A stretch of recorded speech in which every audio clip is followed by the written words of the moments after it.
Alhamdulillahi Rabbil Alamin Alladzi anzala sakinata fi qulubil mu'minin. Ashhadu an la ilaha illallah wahdahu la syarika lah, wa ashhadu anna Muhammadan abduhu wa rasuluh sallallahu alaihi wasallam la nabiyya ba'dah. Allahumma salli wa sallim wa barik ala hadzal nabiyil karim wa ala alihi wa ashabihi ajma'in. Faya ayuhan nasul hadirun, usikum wa nafsi bitaqwallah. Ittaqullaha haqqa tuqatih wa la tamutunna illa wa antum muslimun. Summa qala Allah ta'ala fil Qur'anil Karim, A'udzu billahi minasy syaithanir rajim. Bismillahirrahmanirrahim. Wa la taqrabuz zina innahu kana fahishah wa sa'a sabila. Sadaqallahul azim. Bapak-bapak, saudara-saudara hadirin kaum muslimin, sidang jemaah salat fardu Jumat yang dimuliakan oleh Allah. Marilah kita sejenak sama-sama menyampaikan kalimat puji dan syukur. Alhamdulillahi Rabbil Alamin. Segala puji bagi Allah Tuhan semesta alam, yang mana pada Jumat yang penuh berkah kali ini kita masih diberikan kesehatan, diberikan kesempatan, kemudian juga diberikan kemudahan-kemudahan, sehingga kita masih bisa melanjutkan ibadah sholat fardu Jumat kita secara berjamaah di masjid yang sama-sama kita cintai ini. Kemudian salawat dan salam kita doakan kepada Allah, semoga disampaikan kepada junjungan Nabi besar kita, yakni Nabi Muhammad sallallahu alaihi wasallam. Allahumma salli ala Sayyidina Muhammad wa ala ali Sayyidina Muhammad. Rasulullah telah membawa umat manusia ini dari zaman jahiliyah kepada zaman yang mengenal Islam, dengan meninggalkan Al-Quran dan Sunnahnya sebagai pedoman hidup bagi kita untuk menempuh jalan kehidupan yang bahagia di dunia ini sampai nanti kebahagiaan dalam kehidupan yang kekal abadi di akhirat kelak. Karena itu hadirin kaum muslimin, mari terus kita beramal, berbuat, bertindak dalam menjalani seluruh aktivitas kita sehari-hari berdasarkan Al-Quran dan sunnah-sunnah Rasulullah.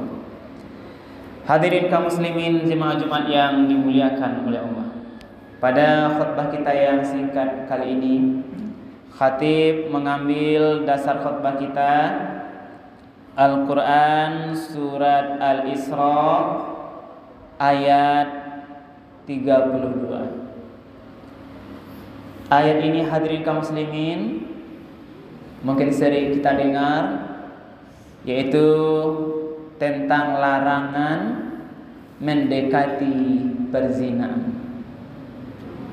Larangan mendekati. Ini ayat maknanya jangan mendekati, bukan melakukan, mendekati saja dilarang. Bahwa mungkin kita semua sepakat dan paham hadirin kaum muslimin bahwa zina atau perzinahan ini adalah sebuah perilaku yang amat besar dampaknya, amat besar kemudaratannya, gadang bahayanya.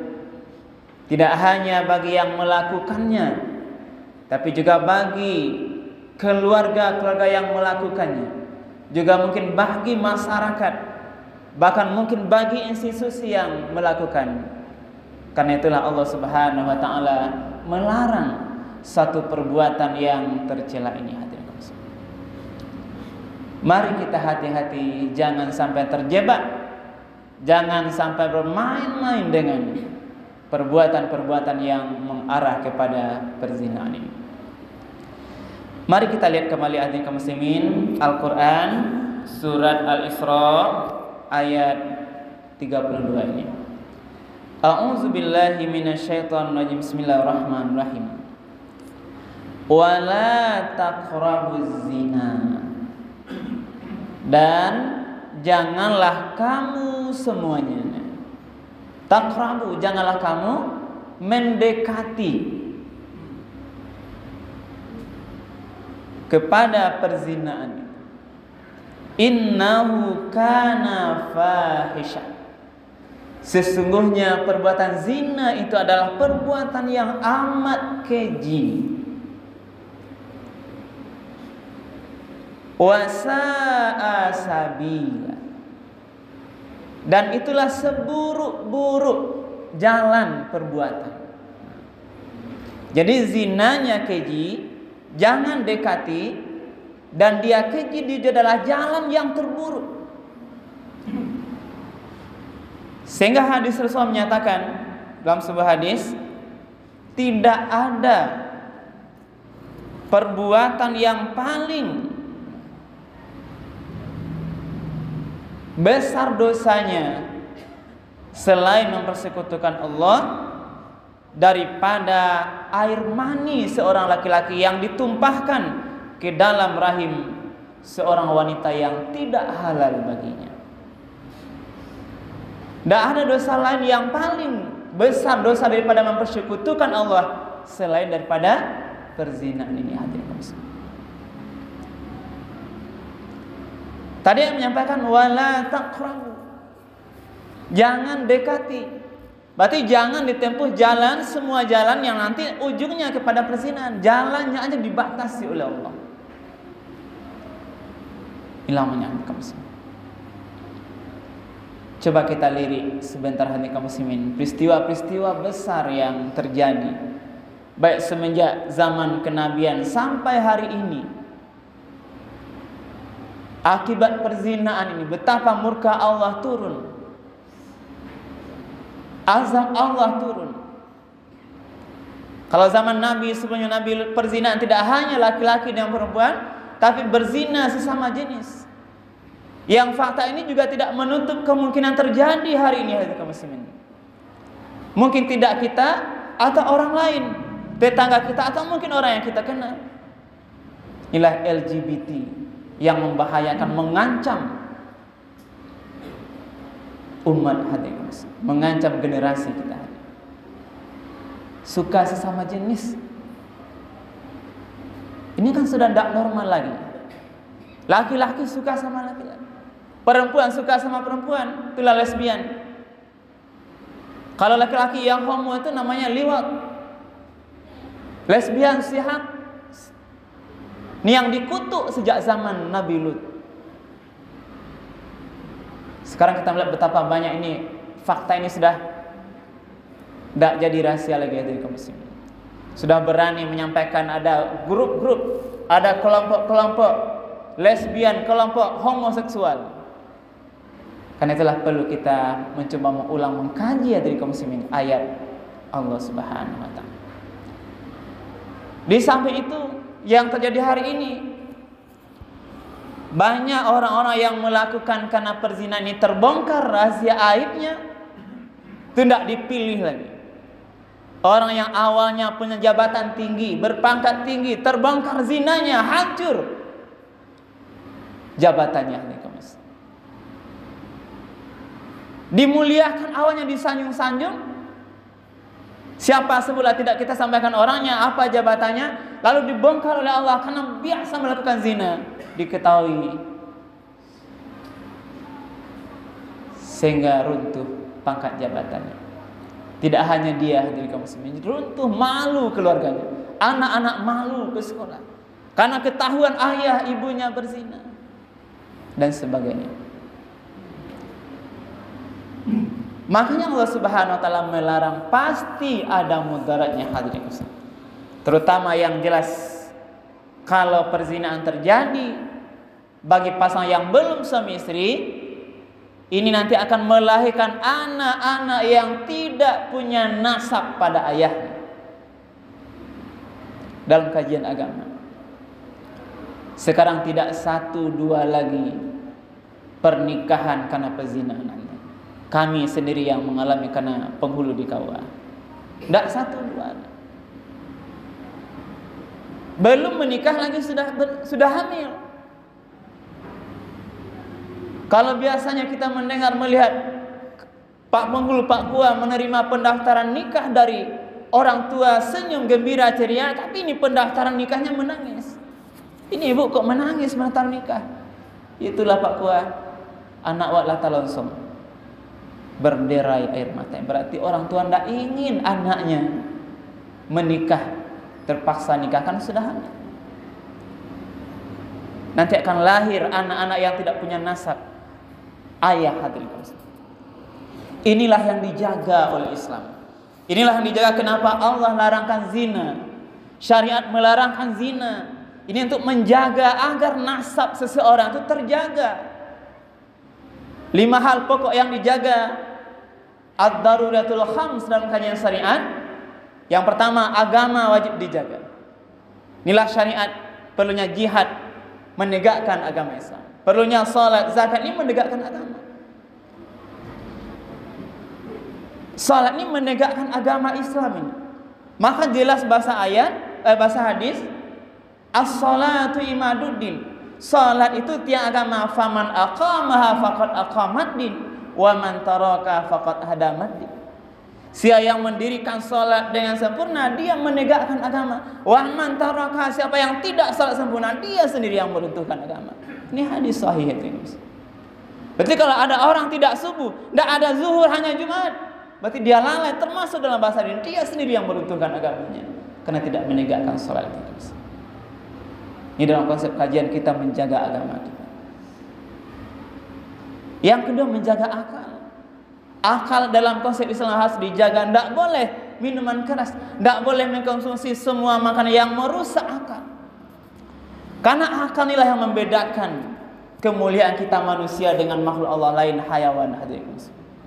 Sehingga manusia ketika akalnya tidak lagi berfungsi, rusak karena minuman keras, karena khamar, dia berada pada posisi yang jauh lebih rendah daripada hewan. Karena akalnya. Karena al-insan, ini dalam kajian ilmu mantik, ma huwal insan, yang dikatakan manusia itu siapa? Al-insanu hayawanun natiq. Yang manusia itu adalah hewan-hewan yang berfikir, yang punya akal. Berarti ketika manusia akalnya tidak lagi berfungsi, dia sudah lebih rendah daripada hewan. Karena itu agama melarang mengkonsumsi minuman keras, melarang mengkonsumsi narkoba. Jangan diminum. Tidak ada istilahnya, oh sedikit jadi obat, ini sesat ini. Semua makanan minuman yang bisa nanti mabuk, merusak, maka sedikit juga haram. Akal, apalagi yang perlu dijaga, jiwa, maka tidak boleh membunuh, ini menjaga jiwa. Apalagi harta, maka tidak boleh mencuri, ini menjaga harta. 5 ini, agama, jiwa, akal, harta, termasuk tadi nasab keturunan. Ini wajib 5 hal pokok yang wajib dijaga. Termasuklah tadi yang kami sebutkan ayat ini, termasuklah nasab seseorang ini kita jaga dalam konsep Islam, maka itu tidak boleh melakukan perbuatan zina. Jangan mendekat. Tadi anak-anak yang tadi lahir, yang kami sampaikan tidak 1-2 lagi. Kita berdoa hadirin kaum muslimin, kita berdoa mudah-mudahan seluruh keluarga kita terhindar daripada akibat perbuatan zina ini. Bahaya hadirin kaum muslimin. Ayat ini berkaitan dengan juga disampaikan sebuah hadis. Rasulullah pernah ditanya oleh para sahabat. Salah seorang sahabat, wahai ya Rasulullah, ini hadis Imam Ahmad, diceritakan dari Yazid ibnu Harun, dari Jarir, diceritakan juga kepada kami dari Salim ibnu Amir, dari Abu Umamah. Pernah seorang pemuda bertanya kepada Rasul, wahai ya Rasulullah, izinkan saya berzina. Karena itu pertanyaannya minta izin berzina pada Rasul, maka sahabat semuanya marah pada dia. Diam kamu katanya. Masa bertanya itu dikatakanlah disuruh dia diam. Maka Rasul berkata kepada pemuda, dekatkan dia kepada kota Rasul. Lalu Nabi bertanya kepada dia, wahai pemuda, tadi engkau minta izin berzina. Sekarang saya tanya engkau, apakah kamu rela ibumu dizinai oleh orang lain? Apa dia jawab? Tentu tidak, wahai ya Rasulullah. Karena itu, karena kamu jawab tidak, maka tidak rela ibunya dizinai oleh orang lain. Karena itu juga semua orang tidak rela ibunya berzina dengan orang lain. Tanya yang kedua, apakah kamu rela anak gadismu dizinai oleh orang lain? Tentu tidak ya Rasulullah. Semua orang akan sepakat, wahai pemuda, tidak ada yang mau anak gadisnya dizinai oleh orang lain. Lalu apa lagi? Apa kamu rela, wahai pemuda, saudara perempuanmu dizinai oleh orang lain? Apa katanya? Tentu tidak, wahai Rasul. Pertanyaan 5 kali itu. Yang keempat, apa kamu rela bibimu dari pihak ayahmu, saudara ayahmu dizinai orang lain? Tentu tidak, wahai Rasul. Yang terakhir, apakah kamu rela tantemu dari pihak ibumu atau etekmu itu dizinai orang lain? Tentu tidak, wahai Rasulullah. Maka samalah, wahai pemuda. Ketika kau berzina dengan seorang perempuan yang mungkin ibu orang lain, mungkin anak gadis orang lain, mungkin saudara orang lain, mungkin bibinya orang lain dari pihak ayah atau ibunya, maka sama semuanya. Lalu kenapa engkau mau melakukan zina? Lalu Rasulullah menepuk dadanya, mendekatkan, menyampaikan kepada pemuda itu, seraya berdoa, ya Allah, ampunilah dosa pemuda ini. Lalu dikatakan, bersihkanlah hatinya, kemudian peliharalah kemaluannya dari perzinahan. Inilah gambaran hadirin kaum muslimin, bagaimana Rasulullah dan melalui ajaran agama kita ini sangat mengajarkan, mengajak kita sebagai umat Islam. Agama kita agama yang sangat mulia. Perbuatan zina ini adalah bagian ujian bagi kita laki-laki. Ujian. Wanita ini ujian berat. Sebelum melangkah, pikir dulu yang matang. Ini salah ini. Di samping nasab tadi tidak terselamatkan, nanti andai kata terbongkar zina kita ini, bagaimana nanti anak istri kita? Bagaimana malu kita nanti? Kita ini mungkin orang-orang besar hari ini, tapi belum dibongkar oleh Allah, dibukakan aib zina kita. Maka sebelum terlanjur, tutuplah semua pintu jalan-jalan perzinahan. Kalau bukan muhrim kita, jangan bercerita-cerita menggoda-goda. Jangan ajak dia berdua-duaan di tempat yang sepi dengan berbagai alasan. Ini pintunya. Kita tidak akan sanggup, hadirin kaum muslimin, berat nanti menghadapi godaan syaitan. Walaupun awalnya tidak ada rencana, tidak akan mungkin kawan lah biasa, tetangga lah biasa, tidak akan mungkin. Syaitan lebih ahli dari kita. Dia mudah menggelincirkan kita. Dia berpengalaman dari kita. Iblis sejak Nabi Adam, Nabi kita Adam, nenek moyang kita, dari surga dikeluarkan melalui Siti Hawa. Nabi Muhammad pun diuji. Bagian terakhir kayaknya khutbah kita. Di antara 3 ujian, kalau Nabi Muhammad mau berhenti menyebarkan Islam, diberikan 3 ujian kesenangan. Pertama, harta, ambillah semua kekayaan Jazirah Arab Muhammad. Yang kedua, pangkat jabatan, diberikan, kami angkat engkau semua, mungkin raja bagi kami di sini, tapi berhenti menyebarkan Islam. Yang ketiga ini ada bagian wanita. Pilihlah semua wanita di kampung kita ini Muhammad, jadikan istrimu, pilihlah siapa yang kamu suka, tapi hentikan menyebarkan Islam. Tapi Muhammad yang sudah dipandu imannya oleh Allah dengan tegas menyatakan, wahai paman-pamanku, seandainya kalian letakkan matahari tangan kananku, bulan tangan kiriku, aku tidak akan berhenti. Berarti Muhammad tidak tergoda dengan yang 3 ini. Inilah yang perlu kita jadi suri teladan dari kaum muslimin. Mudah-mudahan bermanfaat. Perbanyak manfaat tabriyal aqsar la'allakum turhamun.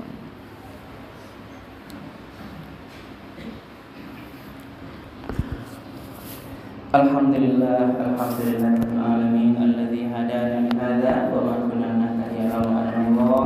Asyhadu an la ilaha illallah wahdahu la syarika lah wa asyhadu anna Muhammadan abduhu wa rasuluh sallallahu alaihi wasallam la nabiyya ba'da. Allahumma shalli wa sallim wa barik ala hadzal nabiyil karim wa ala alihi wa ashabihi ajmain.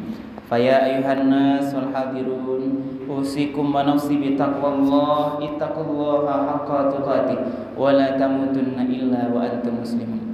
Faqala Allah ta'ala fil Qur'anil Karim a'udzu billahi minasyaitonir rajim bismillahirrahmanirrahim wal 'asr innal insana lafi khusr illa alladzina amanu wa 'amilus shalihat wa tawasaw bil haqq wa tawasaw bis sabr. Demi waktu yang terus berjalan dan berputar, waktu tidak akan kembali lagi. Sesungguhnya manusia-manusia itu benar-benar berada dalam kerugian, kecuali yang tidak merugi orang-orang yang beriman, kemudian memperbanyak amal soleh, kemudian dia selalu mengingatkan dalam kebenaran dan mengingatkan dalam kesabaran. Innallaha wa malaikatahu yusholluna 'alan nabi ya ayyuhalladzina amanu shallu 'alaihi wa sallimu taslima.